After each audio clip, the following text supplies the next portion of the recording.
हमें अंधेरों का खौफ नहीं, क्योंकि कल तो फिर गुलजार है। हम रुके नहीं हैं डर कर, फिर उड़ने का इंतज़ार है। आज हम एक वैश्विक संकट का सामना कर रहे हैं, परंतु इस अराजकता की समाप्ति के बाद की गतिविधियों की प्राथमिकता इसके दीर्घकालिक आर्थिक, स्वास्थ्य और सामाजिक प्रभावों को संबोधित करना होगी। सर्वप्रथम महामारी के दौरान प्रयोग की गई नैदानिक जानकारी, दवा व टीकों की उपलब्धता तथा चिकित्सा व संचार प्रणाली की प्रभावशीलता का मूल्यांकन कर उनमें प्रासंगिक संशोधन करने होंगे। इनके साथ ही परीक्षण विधियों के अध्ययन, टीकों की खोज व समस्त स्वास्थ्य के बुनियादी ढांचे को सशक्त करने के लिए कार्यग्रस्त होना होगा और यह भी निश्चित करना होगा कि स्वास्थ्य सेवाओं की पहुंच न्यायसंगत है, क्योंकि एक निरोगी समाज ही देश निर्माण में सहयोगी हो सकता है। यह कर हम एक आयुष्मान भारत के साक्षी भी बनेंगे।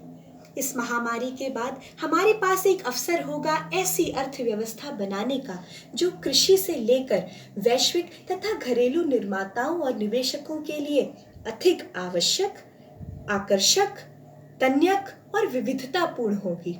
साथ ही हमारे देश में स्थित आपूर्ति श्रृंखलाओं और स्वदेशी वस्तुओं के प्रोत्साहन के लिए अर्थ या श्रम का आधार भी लेना होगा। इसके साथ ही हम आत्मनिर्भर हो पाएंगे, आर्थिक व्यवधानों से लड़ पाएंगे, बेरोजगारी को खत्म कर पाएंगे और समाज के उस वर्ग को भी लाभ पहुंचा पाएंगे जिसने महामारी के चलते अपनी जीविका को भी दांव पर लगा दिया।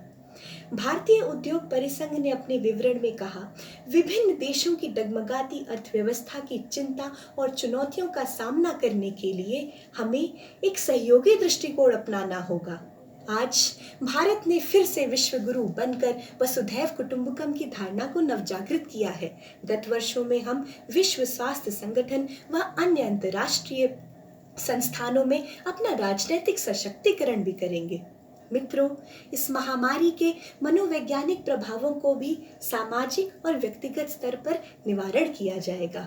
साथ ही जलवायु परिवर्तनों की तत्कालता पर भी ध्यान देना पड़ेगा, वरना प्रकृति पुनः इसी तरह से हमें जीवन का मूल्य समझाएगी। अंत में इस संघर्ष के दौर में एक अवसर को खोजते हुए मैं श्री हरिवंश राय बच्चन जी की कुछ पंक्तियां कहना चाहूंगी। रात सा दिन हो गया, फिर रात आई और काली, लग रहा था अब ना होगा इस निशा का फिर सवेरा। रात के उत्पात भय से भीत जन जन भीत कण कण, किंतु प्राची की उषा से मोहनी मुस्कान फिर नीर का निर्माण फिर नेह का आह्वान फिर। धन्यवाद।